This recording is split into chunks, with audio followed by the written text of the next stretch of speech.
You can't tell me to get excited about our customers when I'm just worried about the price of bread. There's a dissonance there. And numbness, I think, is that critical, almost invisible factor that's getting in the way of top performance in terms of clarity of change, in terms of giving people the specificity, the security, the clarity that they're looking for right now. So I feel it's a really important message for the workforce right now.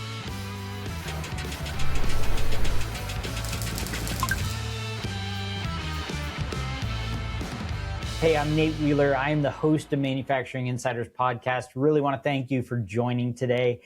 I hope that you learned some really great insights from this manufacturing leader that you're about to hear from. I also hope that you'll go ahead and hit that like button on the video and subscribe to our channel so you can see more of the stuff that comes out as we're continuing to publish content. Every like, every subscribe really helps us get this message out. And the message that we're sharing is really just a message of hope for manufacturers. I understand, I work with you guys every day. I understand how many different obstacles are in your faces, from technology to government regulations to competition from foreign and domestic markets. And I really want to share strategies with you on how to deal with these issues. And I think there's no better way to learn than hearing directly from somebody that solves some of these challenges.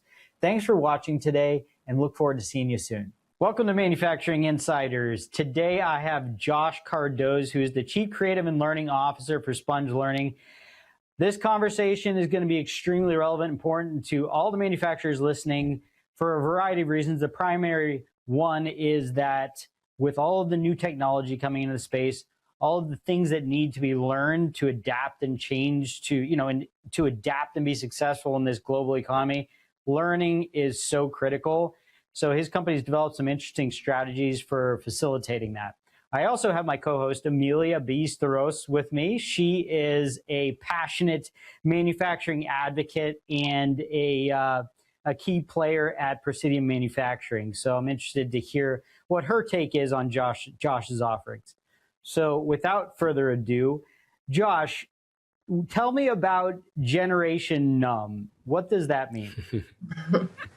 I'm glad you asked, Nate, and hi to you as well, Amelia. I think change is the word of the hour, isn't it? Yep. And the word of the year and the word of the minute. And I was actually just having a conversation, leading a webinar actually on change and what change looks like in 2026. And organizations are moving so quickly. We're reacting to the economy. We're reacting to all the different shifts of where we need to go. We need to bring our people on that journey as well too. And Generation Numb is really the best way to articulate the mood music of the workforce right now. And the way that I always point to it and the way I always talk about it is that the signals are everywhere. And you point to whatever signals you want in whichever direction. There's a lot going on in the world. There's a lot going on in the workforce. And to show up every day to work is difficult, no matter on how you want to define it. Yep. And so to bring that from the context of the workforce, especially from a leadership context where you have to cascade your strategy, your CEO is telling you, we're going this way, and we're saying, all right, let's go all in. What does that mean for your people? What does that mean for your leaders? And the word that we really illuminated was numbness. And we say Generation Numb, not because it applies to a particular age group, but because it applies to something that we're all facing right now, sort of the time period effect of a generation that is feeling all quite numb from sustained overwhelm. We're still trying to recover from the pandemic, while the only thing we're allowed to talk about is AI. We all know what affordability looks like right now. We're all trying to drive adoption with AI. Well, on one side, it's the thing that's going to take our career to next levels, or it could be the next thing that loses our job. Takes your career, right? Exactly, right? And so there's a lot going on. There's a lot of pressure on us at work. There's a lot of pressure on those of us that need to lead people through work. And numbness, I think, is that critical, almost invisible factor that's getting in the way of top performance in terms of clarity of change, in terms of giving people the specificity, the security, the clarity that they're looking for right now. So I feel it's a really important message for the workforce right now, whether you're passionate about making sure that next training is launched properly and effectively, or you're just trying to get that 10%, 15% extra performance out of your workforce that might be the difference between your company surviving or being your next sort of strategic enabler. Yeah. And I think a big component of the numbness too is we're presented with all these new flashy technologies all the time, and manufacturers are not in any way immune to that. And it's almost difficult to know which ones are applicable to you. And you can take this from a company level all the way down to an individual level in a company, and to know which ones you should pay attention to. You can't pay attention to everything. And so a lot of times you just kind of, psychologically shut off to anything new just because you don't know what to pay attention to. And it's one of the and by the way, I'm speaking about Generation Numb like it's this big edifice. There is actually a substantial white paper that I highly encourage everyone listening today to go check it out. It's well researched, it's documented, taken from over a dozen resources, independent research. So it's not just a thing that we're feeling, but it's actually a real thing that we've studied in the workforce. And one of those key symptoms that you're talking about is just chronic overwhelm.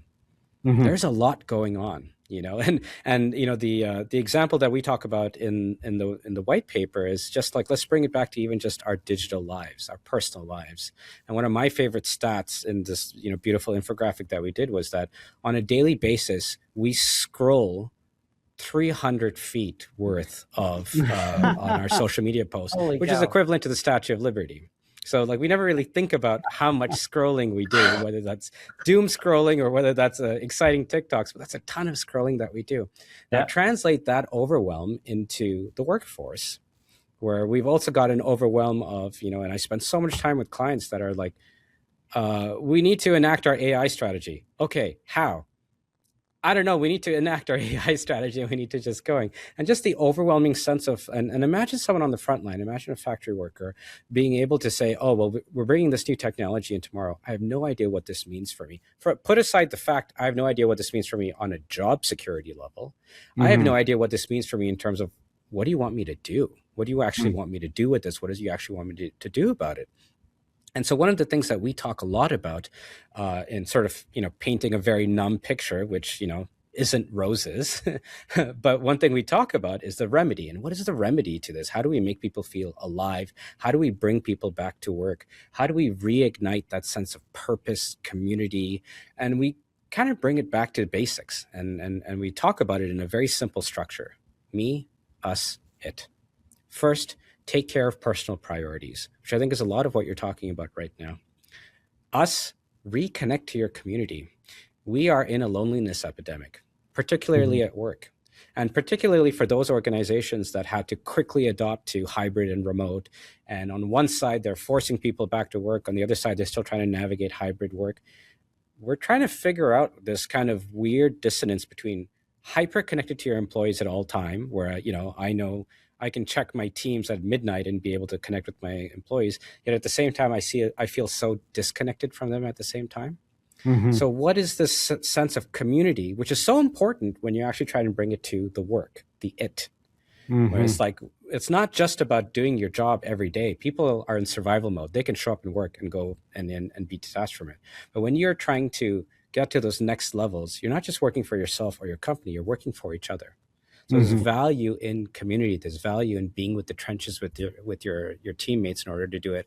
Only then, when you've gone from me to us, then can you actually get to it and get to that place of innovation and efficiency and excitement and customer obsession that every CEO is dreaming of in this moment. But there's a dissonance right now.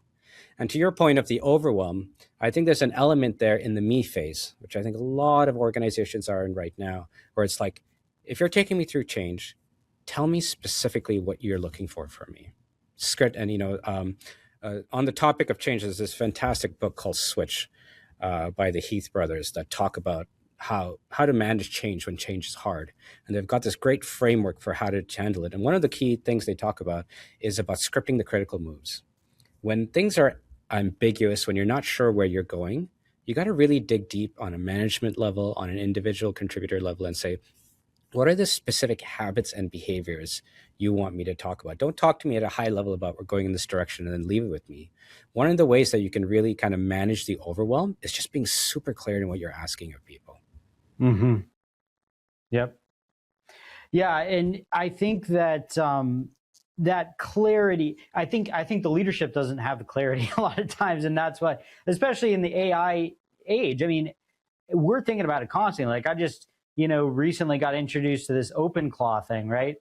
And I don't know if you guys know about that, but it's mind blowing. I watch YouTube videos of what these people are doing. This is a AI employee that's just running in the background, doing all this stuff for you. And you're like, so I don't really want to do that. However, can I compete with somebody who is doing that? I don't know. And so yeah, I mean, I think the leaders a lot of times don't even know how to apply the technology.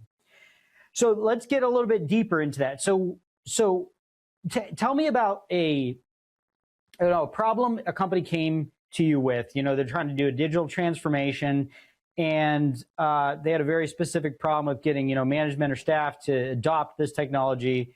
Tell me about that conversation and how you kind of started the process of helping them fix it. Yeah, great question. And just to kind of put it into context, our team, we specialize really in sort of Fortune 500 space, working with really large, complex global organizations and really tackling their complex shifts with their people, shifts in behavior, culture, and capability. So that's really kind of the sweet spot that I'm speaking from an experience standpoint. And so we're talking about just to global. Qualify that real quick, though, you can help smaller companies.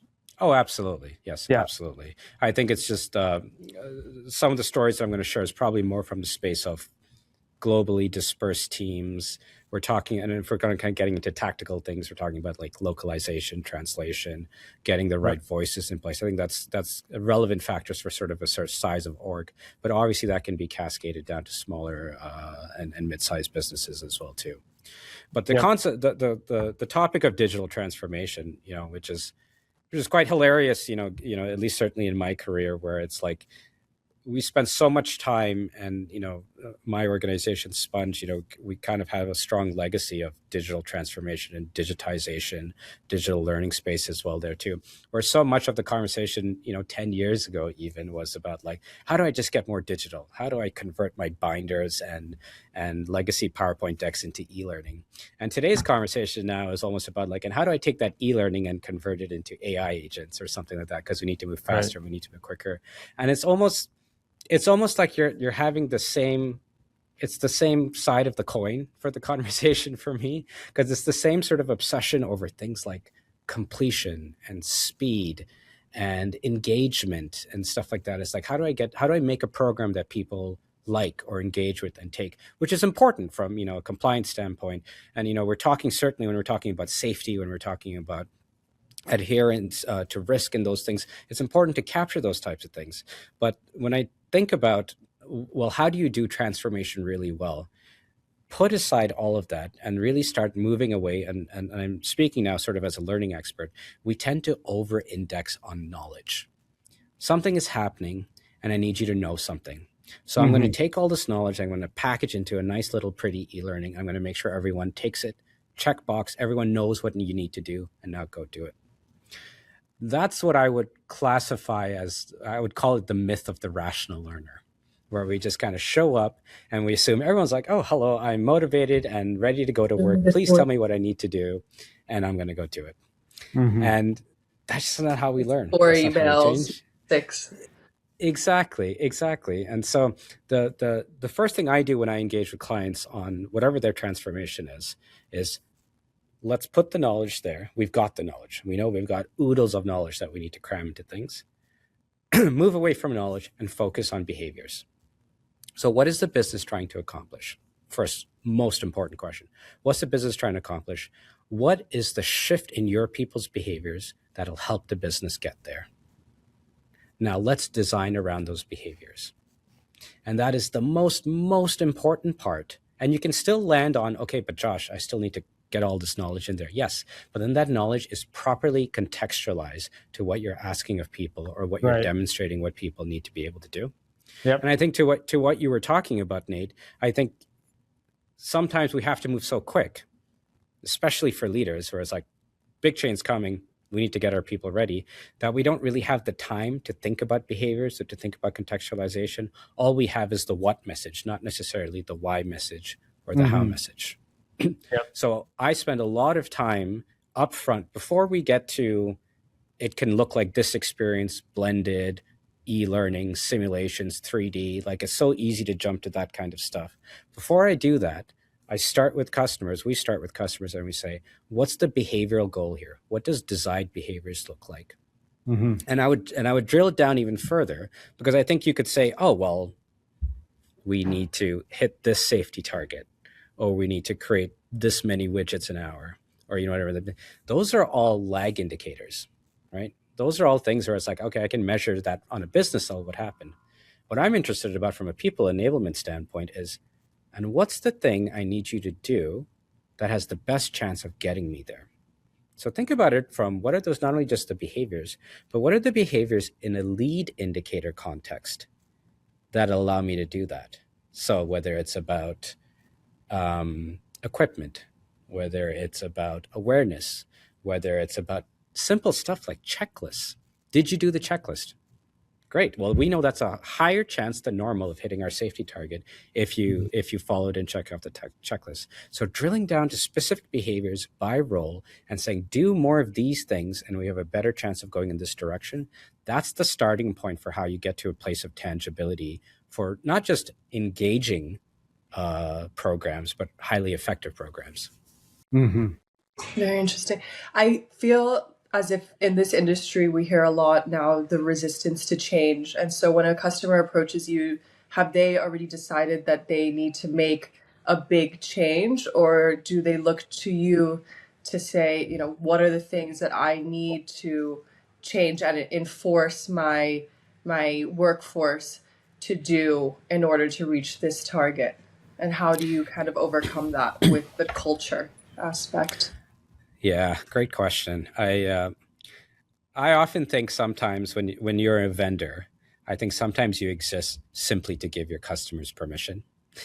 It's like they know it, they just can't necessarily vocalize it. Or to your point, I think culture is the operative word there, where it's like, oh, our culture doesn't necessarily allow us to do it, or, you know, there's so much red tape, and I don't know if it'll land with people. And I always say as well, don't worry, this is why you brought me on board, is because I get to ask the obvious dumb question that might have a lot of, you know, arrows pointed at me by the end of a meeting, but I'll ask it nonetheless, because that is why at least I exist, to help instigate that. So to the point of like, oh, well, I'm worried that this isn't going to land with people. I'm worried that this is going to go. My first place to start with is, well, how vulnerable are you willing to be? And I think the AI conversation is just a really good sort of like wide enough net for us to talk about it. And that is that no one really has a real good sense of what their AI strategy is. We're all making this up in real time. Let's be very honest. Right? Yeah. And the pressure from on top versus down below is that all the investment decisions are made up on top. And then the assumption is that, well, our team will just figure it out. Yeah. We're bringing in new technology, we're bringing in new equipment, we're bringing AI optimize this, and we've been given all these promises, and then we're leaving it to our people to help figure it out. And so my advice in sort of, I don't know, is go with that. Go with that if you are willing to. And if you can't say it, I bet you anything your managers will say it, if you give them the permission to say, right, I don't really know if this is correct, but this is our best bet for where we're trying to go. And this goes hand in hand for me about like, what are sort of the critical skills of change in this moment, right? What are the critical skills of change? And it may not feel obvious in the moment when you're talking about sort of like highly technical training, or very like, okay, well, I'm going to pull people off the floor to do this training. They only have a limited amount of seat time or hours like that. I would highly advocate that every single person in an organization has a strong sense of commercial acumen. Know how the business makes money. Because when you know how the business makes money, all of a sudden that change story, or that what are they doing story, or I'm not sure about it, at least of all the ways that you can or can't justify why your business is going in a particular direction, what you can say is, to protect the health of the business and our shareholders, or whatever it is that you want to be able to say, we believe this is the best direction that we're going in, and that's why we're doing what we're trying to do. Mm-hmm. And it may not be perfect, but this is the plan for the next 6 months, and this is the role I need you to have it there, because we're trying to protect jobs. We're trying to, create growth. We're trying to, whatever the reason might be, if you bring up the level of commercial maturity with your team, which sounds kind of a weird thing to say, it does help ease sort of the cultural pushback you may or may not get. So sort of a 1-2 punch for me of sort of radical transparency, commercial acumen, I think is a sound approach for that. Yeah. So, and I'm still kind of like applying this to things that I've experienced in my business. And, kind of within the broader context of AI, a few years ago, or maybe just 2 years ago, I came to my development team and I said, listen, I'm hearing a lot about how developers are using AI to, troubleshoot code issues, to develop websites faster. And so I came to them with a very broad, indistinct goal of we need to figure out how to use this instead of saying we need to improve XYZ processes with this. And the results I got were dismal, right? Like pretty much everything I suggested, this tool, that tool, I had done pre-research. They're like, that won't work for us because of this reason. That won't work for us because of this reason. And I'm like, okay, I guess we'll just go out of business then, guys. So what did I do wrong there? Because I think everyone right now is dealing with that issue with AIs. They aren't quite sure what part of their business that is going to improve from it. And you could say everything, still not specific enough. So how do you use learning to, I guess, create goals and, bring tangibility to that pretty intangible process? First of all, you did nothing wrong. You did what every single one of us is feeling right now, which is just tremendous FOMO, right? It's like you just go onto LinkedIn for less than 5 minutes and then you feel like, do I even have a career anymore? Because, there's obviously there's a bunch of people that for whatever different reasons that are all in. And if you haven't done this, then what are you doing with your life? And, all of this. And sure, there's truth in that, but there's also a ton of fiction in that as well, too. And that's what I mean when I say is that, and I've had the chance to work with some really large organizations that are struggling with their AI strategy, and the ones that you might think, oh, well, they definitely know what they're doing. They absolutely don't know what they're doing with their AI strategy. And I think part of it is just because of how vast the scale of this is. The joke I was making with some colleagues the other day was it's kind of like asking someone in the year 2000, hey, we really need to do something about this internet thing. Can you go experiment with the internet and tell me what we should do with our, you know what I mean? It's we had no concept of that, Right. And it's just the vastness of AI. And we can talk about what's the value of AI when it comes to automation, when it comes to AI, when it comes to replacing human value. We can talk about AI in terms of augmenting human value. There's just so much that you can go with. But at least the recommendation that I have here is a couple of things. Pick your focus lane. That's the first start. Get really focused on a problem. And it's really hard to talk about AI on an island about what do we do about this AI thing. And get to a place where it's actually really easy for people to talk about what they know about, which is their jobs. People know their work. People know their workflow. They know their tasks. And so the place that I would start from there is don't talk about AI yet. In fact, I would say, let's not talk about AI. Let's put it in a box. Let's just talk about work for the first half of the day. What's easy? What's difficult? What do you hate doing? What do you love doing? When are you at your best? Some very deeply human questions. What are the hard problems at work we're trying to solve right now? What's our competitors doing that we feel is better than we're doing? Okay. So now we're starting to unlock some real challenges that we have at work. Okay. Now let's start to bring in some of the FOMO stuff. Well, I saw one guy do this with that. Could we take a portion off that task and say, is there a way that AI could help unlock it? As an example.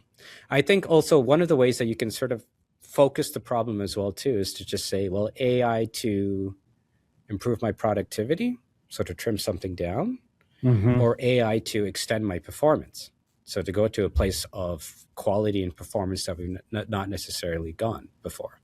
And I think just sort of shaving down the big AI question, which all of us are really intimidated by, and saying, okay, and this is and I'm using AI as an example here. We're using AI as an example here, but this is really just stripping it back to How do we navigate change? How do we enable people? How do we give people purpose and clarity in what they're trying to do?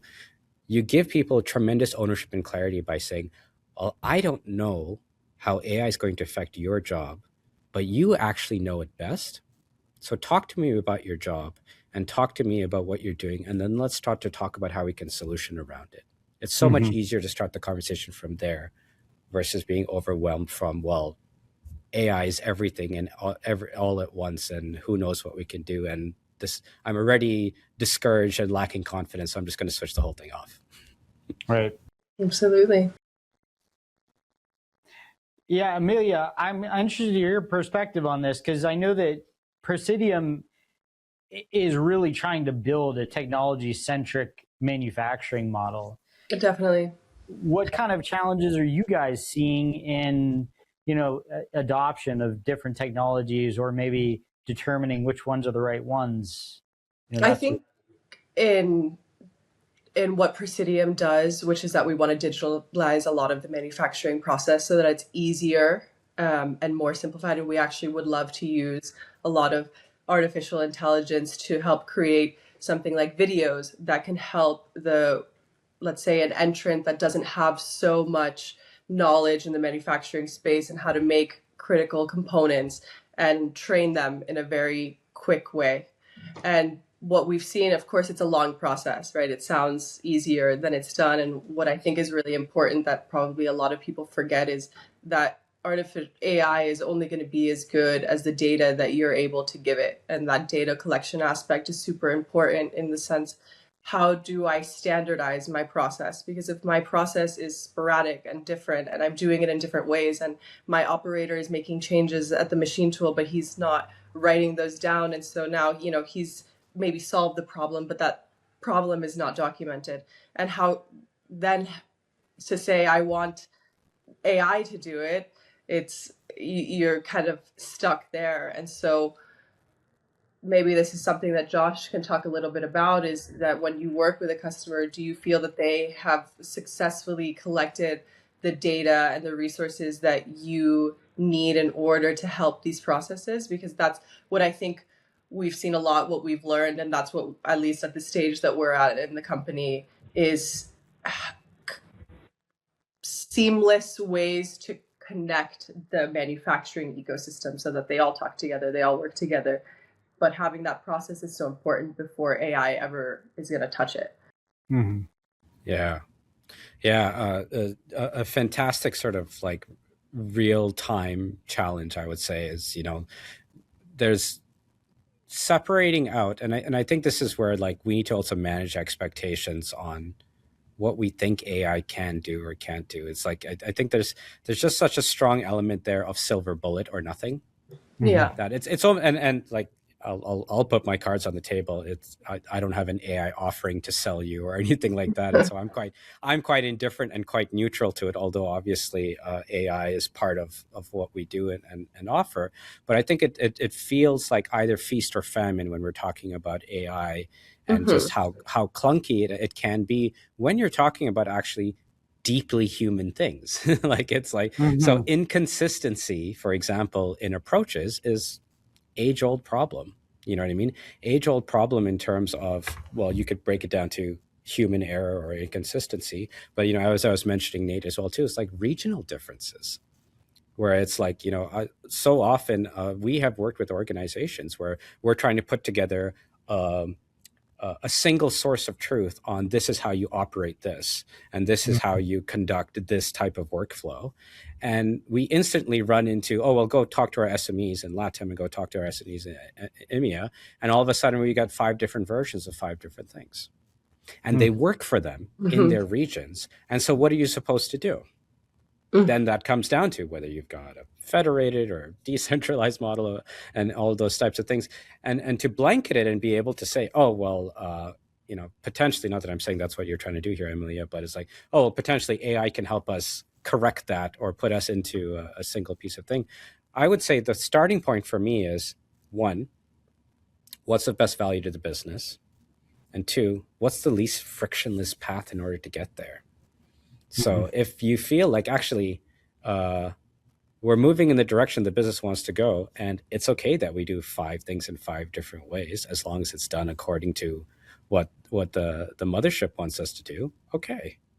If we're just trying to do this because we feel like, well, that's what needs to be done, get ready for some human tension. Get ready for some, because and this comes back to the change component there, where it's like, if you don't feel or if you don't believe in the change, you're not going to change. That's just Right. and maybe that's where the difference between the AI overlords and human value, that's the marked line in the sand, where it's like, it's easy to change an algorithm and move in a direction. On a human level, if you've been doing the same thing for 10 years and you're good at or your 20 job, or 40. It's like some yeah, guys. exactly, and you're good at your job, you know you're good at your job, and someone's telling you, well, now what made you great, I need you to do the opposite of that now. I need you to move in that direction now. First question, I'm gonna have 2 questions for you, without expletives. But the first one is going to say why, and the second one is going to be what's in it for me. Right. And this comes back to the me, us, it framework that I was kind of talking about, where I was like, okay, you need to legitimately address these things, and the answer can be, and this is where I'm not trying to be the people's champion or something like that. I'm actually quite a pragmatist, where it's like, the answer can be, because everyone is using AI right now. Our competitors are using AI. If we don't move quickly on this in the next 6 months, we might be out of business altogether. Mm-hmm. That can be a legitimate answer. You know what I Right. mean? It may not appease the what's in it for me, but it can certainly appease the why question. And I think sometimes from a corporate comms angle, sometimes I feel like we try to over polish the comms. We try to over polish the change strategy and say, oh, well, and the in the Generation Numb piece, we kind of draw on Maslow's hierarchy to say that, well, corporate comms tends to be at the top of the mountain when everyone's actually all the way at the bottom, just in preservation mode and in survival mode. And it's like, you can't tell me about how excited, like the line I always uses, you can't tell me to get excited about our customers when I'm just worried about the price of bread.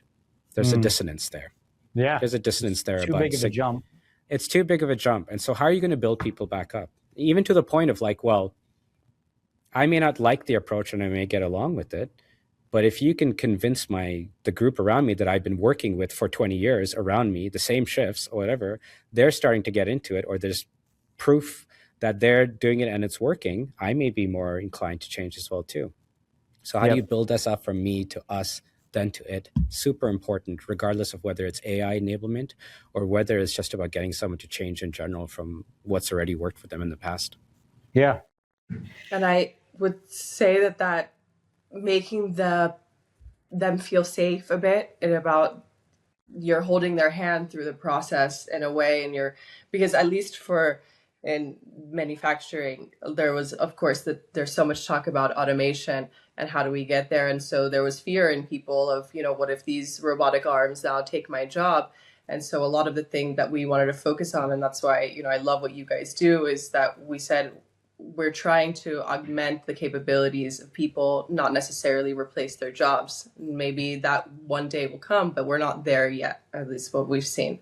And so a lot of that cultural aspect, as you say, is so important, so that people understand, okay, I'm not going to be resistant to this change because I know that it will just help me do the job better and take away perhaps the things that I didn't like doing before, but that it was a more repetitive task, and now I can be more engaged in a different way. And I think that engagement is super interesting as well, because if there's some people who love learning, I love to learn, I love to never stop learning, but there's kind of some people that say, I'm too old, like I've learned already.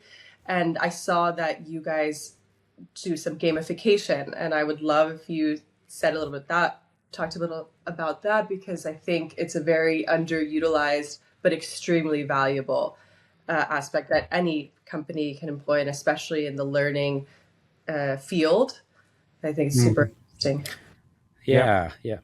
I can what I can do is I can draw on a specific example from actually something we won a Brandon Hall Award on, and it was working with sort of a Power Access Federation and their operator training course. So we're talking about training on mobile elevating work platforms, and this was a blended version to be able to get them better prepared for an in-person class. So we created a blended learning option in order to do it.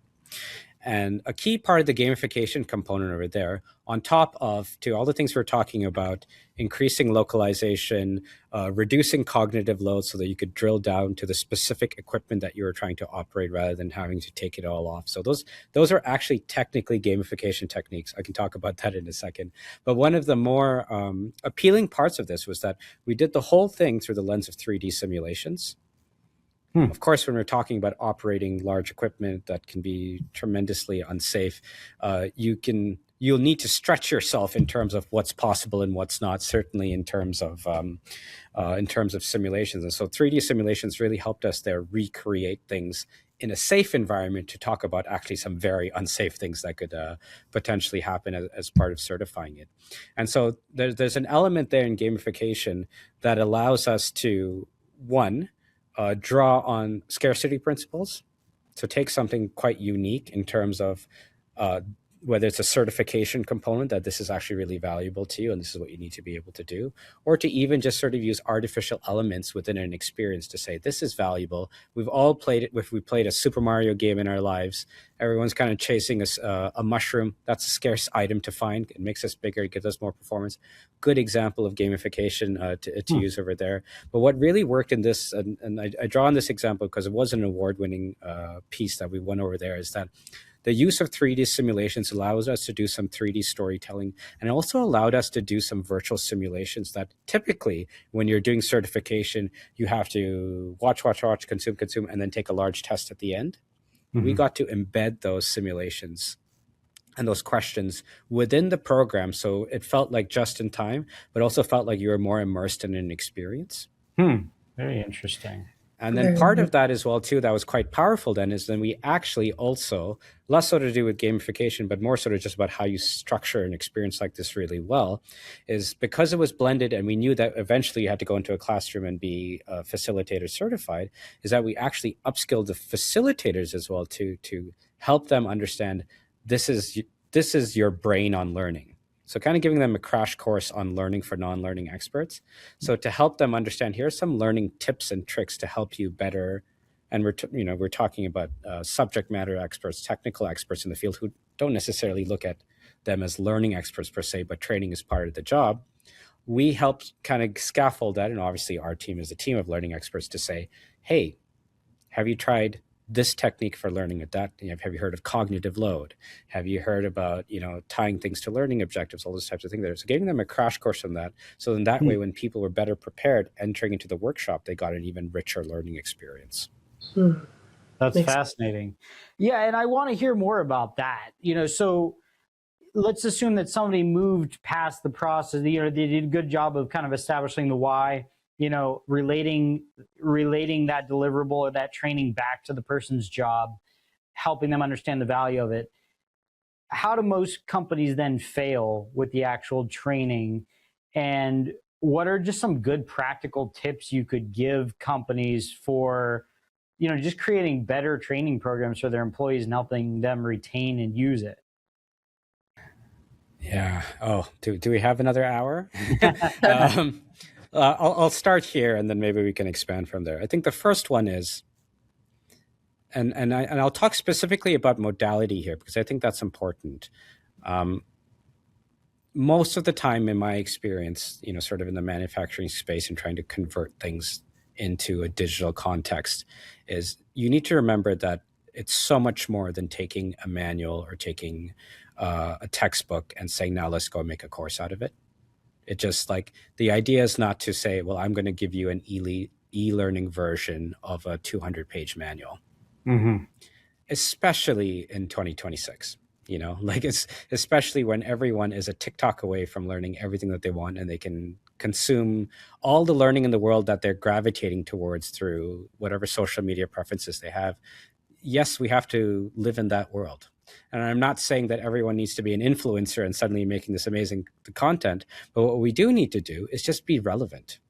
And relevance isn't like showing up and, dressing up in a banana costume and saying, hey, look at how engaging I can be. Relevance is actually more about like, do you understand my job? Do you understand what I'm trying to do every single day?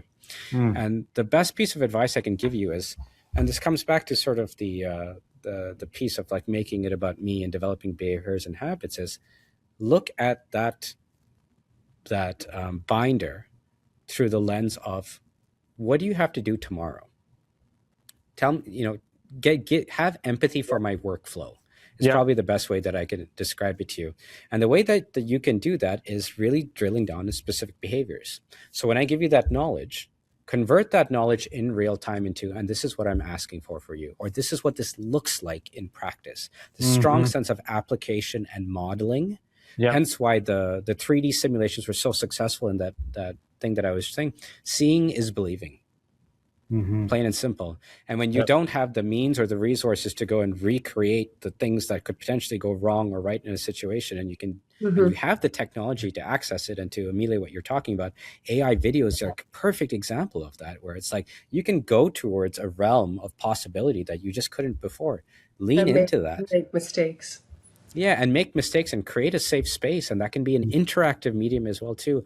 Let people engage with the concepts rather than talking at them. Right. And I think that's one of the biggest places you can go wrong, is just sort of, we call it in learning circles, we call it rote learning, the type most of us grew up where it's like, show up to a lecture, someone's going to talk at you for 2 hours, now go write a test. That's not how we learn. And that's certainly not how we learn in the workplace anymore, where it's like, here's my goals. I'm too busy. Don't take me away from my job. I've got stuff to do. Why is this really valuable to me? Right. And a really sort of quick strategy, I would say, for how you can flip that model. There's this model developed by some leading experts in the field who known are Mosher and Gottfredson. And they came up with this concept called the 5 moments of need.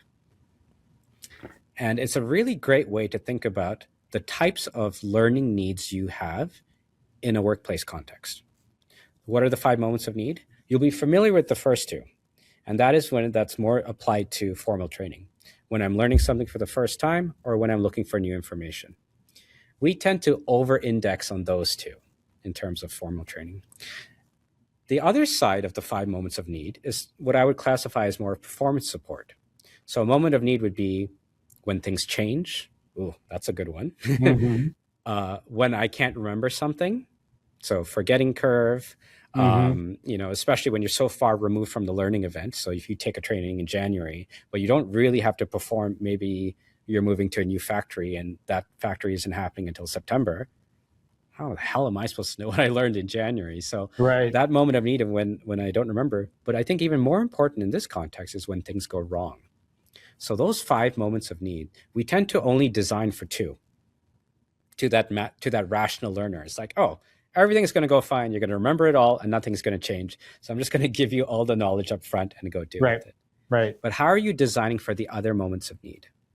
So a good example of that is we do a lot of, certainly for like on the floor associates, we do a lot of customer cards, where if a customer's walking into a showroom or whatever that may be, and you're trying to think about a persona that you learned about, go into the back room. We've got these large posters printed out, and that persona is there to be like, oh, that's customer. That's what their motivators are. That's what's driving them.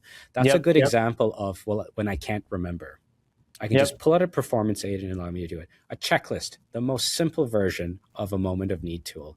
Right. I can't advocate more for this good old fashioned checklist of like, do you remember the thing that you're supposed to do? Good. No, you don't remember it? Well, here's a checklist to help you. Go check those 5 things, and all of a sudden you're taking control of that lead indicator that you're chasing after for that lag indicator.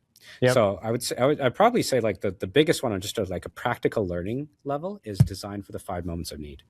Yeah. No, and I that makes so much sense too. I love the tip of like making it directly applicable and relevant to the person, because there's 2 things that could happen. Number one, you could be giving a safety briefing to everyone in the company, a safety training. Well, the person in the office has different risks and has different processes than the person operating the machine. So the machine operator is automatically going to, mentally shut off when that portion of the talk is done. And then when it comes time for him, he's already shut off. So that's super smart. And then making it immediately applicable to what they're doing, having those I guess, timely interventions, if that's the word. But I was just kind of thinking, like, before we go to the range in the Marine Corps, you have your weapon safety brief, right? Treat every weapon as zipper loaded, never point a weapon at anything you don't intend to shoot, all those ones. But when you're going into combat, like, it's stupid to do that. Like, we already covered that stuff. Like, let's focus on the immediate threats. So yeah, it makes a lot of sense. Yeah, and the technical term I would use there is just cognitive load. Like, it's, our brains are super categorizers, and that's like ingrained in our flight or fight response. Whereas, like, we can quickly figure out information that is relevant to our survival or not. Like, in the take that AI, like, we can figure that out very quickly. And there's just like a deep-seated reason of why, and this was actually talking about process of how you arrive at these types of programs. To build a program that I was talking about first required us going to almost a year-long process of talking to global SMEs about how do you do the things that you do, and trying to cascade that into a single unifying narrative. That's difficult. That takes time to be able to do. And then the second part of it too. And so under that context, we're talking about equipment certification. And we're talking about using it. And the previous version of that certification, and we were working with quite a legacy program in the beginning, was that you had to take the entire program. Even if that meant that of the 10 vehicles, you were only going to operate one, you had to go through all the other 9. And even if maybe part of your credentialing, your accreditation is, no, sorry, that's just the way that needs to be done, there are still ways of distilling that into a higher relevancy framework. So then at least start the training by saying, well, why don't I give you control? So Amelia, you were talking about gamification, giving me autonomy there. Instead of saying, here is 300 slides that you will now need to get through, and I won't allow you to go through it, give me control and say, as part of the certification process, you need to be up to speed with these 10 vehicles. Why don't you tell me which one you want to start with? Instantly, I'm right. Okay, I'm in control of my learning experience. Yeah. And I may have to do the other 9 because that's what the certification body requires. That's okay. But at least I feel better about the ways in which I can engage it, versus then saying you have to go through this monolith, click to explore, start to finish experience. So giving the learner more autonomy in their learning experience is just kind of one of the simple hacks in a gamified way to make them feel like they're more in control of their experience. Love it. Yeah, I like that a lot. That's one practical tip I think any manager can take and apply, giving people some autonomy in their learning. I love that. Josh, there's something I really wanted to ask you. If we still have time? Yeah, we're good. No. Yeah. Okay. So I got to change the subject a little bit, but I think it's really important given the global scope. I think learning is definitely a means to an end. And I love how your company has really made learning a product that you deliver versus something that's an afterthought. At least from my experience, I've spoken to enough people to know that sometimes a manager or a director is afraid to make the investment in learning, because what happens if I spend all this money to train some employees and now they take their newfound knowledge on my investment and go to another company that perhaps pays them a little bit more because they now have these skills. And so at least I've seen in my direct industry that people are afraid to make that investment because they don't know how long that employee is going to retain in their workforce. So have you encountered that? Are we allowed to drink on this podcast?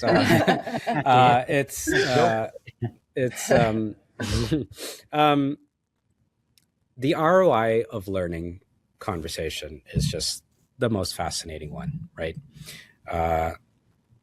Isolating human performance based on a learning intervention is really difficult. It's just, people are nuanced and complex, and you can't say that, oh, well, that happened because of that training and being able to do that. And so I'm happy to kind of go on my soapbox and talk about the different ways that we try and defend that and rationalize that. But to your specific question, Amelia, about like, okay, well, is the talent investment worth the talent retention to a certain degree? Exactly. And the way that I would, better phrasing. I've had this conversation a few times, that's why. The way that I would frame it is actually, is the opportunity loss over here. What's the value? And you could quite easily quantify that, I would say. What is the risk of not investing in that individual to not hit the goals to not give them the skills that you need to hit the goals that you need? What's the opportunity loss there versus training in them and hopefully giving them skills that they feel valuable in their career, and you're enriching your employee value proposition and you're enriching their careers, and they feel like, actually, I'm working at a company that invests in my career and my skills, and that's a reason for me to stay at my company. So that's one check on top of the check of their performance. I'm pretty sure that nets out at minimum even if the fear is that they're going to take that skills and take them to a competitor or whatever that may be. That would be sort of my pushback on that, per se, because usually the conversations I tend to have is, oh, why should I spend all this type of money when I don't really know if I'm going to get ROI on this program at the end of the day? You know what I mean? But there's, especially in light of all the things that we've been talking about for the last little while, where, people are disenchanted with work. There used to be a time, I think about Silicon Valley in the early aughts, think about the golden age of the auto sector. There's a time when there was just a tremendous badge of honor for, I work for Ford. I work for General Motors. Right, you know what I mean? Right. And I believe that purpose is still there. That motivation is still there. But you need to invest in your people in order to get there. And I think of all the different things that are working against you in this time, one of the things that actually are in your control is, well, I don't really know what's going to happen next year in terms of my competitors, AI enablement, the economy. I don't. But what I do know is that if I invest in my people, they will recognize it and they will appreciate it as one of the reasons why they should stay with me. And correct me if I'm wrong, Josh, but a properly constructed learning framework or training program does actually reduce employee turnover risk, because you now have an asset that's going to make it easier to onboard somebody new, right? Absolutely. What I always like to say is onboarding is the best investment any organization can make in terms of their training program, because you only get one shot to have a good first impression. Yep. And this is your best first impression for an employee walking in the door who is completely scared, doesn't know anyone, doesn't know if they made the right choice joining their company. And you've got this amazing opportunity to say, hi, you're welcome here. We value your skills. We're going to invest in your skills. This is where we're going. We'd love for you to be a part of that journey. You just get one shot to get that right. I've screwed that up. I think a lot of us ask any learning company how good their onboarding is. It's just kind of a thing. It's kind of like consulting companies as well too. But there's an element there, to your point, of worst case, that person leaves. Next person up, you've got a streamlined way to increase their time to productivity. And I think there's an onboarding just is a good sort of a good perfect combo of heart, head, and hands that needs to be really well accomplished in a training program. It's like, yes, there's a strong what component. I need to get you up to speed as quickly as possible so I can have you be a productive employee. But I also need you to get bought in, so that when times are tough, you feel bought in, and when times are good, you realize that you contributed to that as well too. So getting that blend between those things is super important. Don't cheap out on your onboarding would be my advice to you. So happy you brought that up, because even I was helping in my father's company a bit. We were looking at kind of the issues and things that we can make better. And on that list was how much time do you spend, the general manager, how much time does she spend on onboarding people, and how the headache that it is when someone leaves, when it's okay. If someone leaves, it happens. But then how much time does she spend on now sending the emails of, this is what you need, from what to wear to how to show up, and all of these tasks that I think it's undervalued sometimes, the onboarding process. And it's not just, it's not just functional onboarding too. I think that's the other thing is like, sometimes I'll talk to people teams and be like, oh yeah, we've got our onboarding. And it's mostly on the people management side of things. We filled out your forms. We've got your equipment, we've got your badges, all that kind of stuff ready to go. Yes, of course, that's important. But the other part of it for me is like the human onboarding. What's the community you're joining? What's the, to the point of like from me to us to it? It's like your job becomes so much easier when you're psychologically safe. So what's the speed to psychological safety?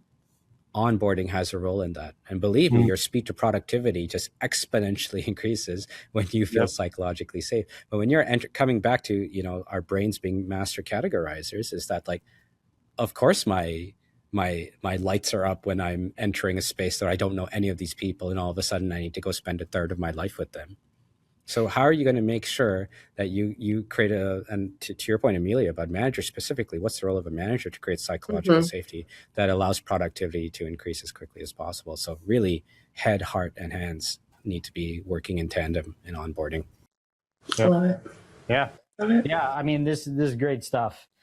Really any type of business, I think, can benefit from doing a better job, not just onboarding, but training in general. And I think you guys' knowledge and how to, if we limit it to onboarding, you guys' knowledge of that emotional buy-in and of all the different components of creating a good, captivating learning experience, all that stuff going together, it'd be very hard to replicate without the years of knowledge that you guys have.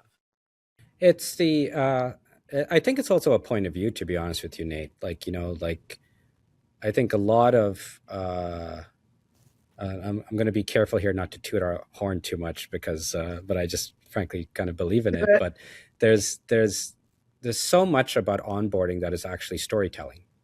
And, like every org has their mission, vision, values that, sit up somewhere in an office or in a website, and it's collecting dust. And that's actually a fantastic opportunity to make that stuff come alive. And so our process, for example, when we tackle something like onboarding, is actually we go to that corporate lip service place and we go, what does that actually mean? And you'll hear this from a people team. It's like, oh, it's important that people take our values training. I would say it's important that people live your values, not take your values training. You know what I mean? And so what we really try and do is tell the story of an organization, tell the story of the founder. Tell this, who typically has this strong entrepreneurial, amazing story that started from nothing. And then all of a sudden we're doing this. And now we're 5,000 people globally. Like, that's a motivating story, certainly for a day one employee, something to get connected to you, to the point of being re-enchanted with the employer. And yes, what's the next chapter of the business? Where is it going? What, can we talk about when times were really tough for the org 10 years ago or 20 years ago? How did we find our way through it? All of these things matter in terms of the lore, the world building you're trying to do, which sounds kind of like hokey, but actually it really matters for an employee who's kind of like, I don't know if I joined the right company. And our job is to come in and extract the best possible story. Be like, you've joined a great team, joined a great company. And for all the warts every organization in the world has, and you can pick it apart, there's also a lot of good that you should be connected and attached to. And don't worry, you're going to find your community. Here's your manager. Here's your buddy. Here's the check-ins you're going to have. And so the emotional onboarding, emotional resonance in onboarding is something that we take quite seriously, regardless of the company. That's great. Well, I will. I'll be sure to include some links to your website and to you if you'd like to share them in the bio of the video and stuff like that. And I am sure there's people that want to reach out and learn more about what you guys are doing and how you can help their companies. But really love the conversation today. I thought I learned a lot myself.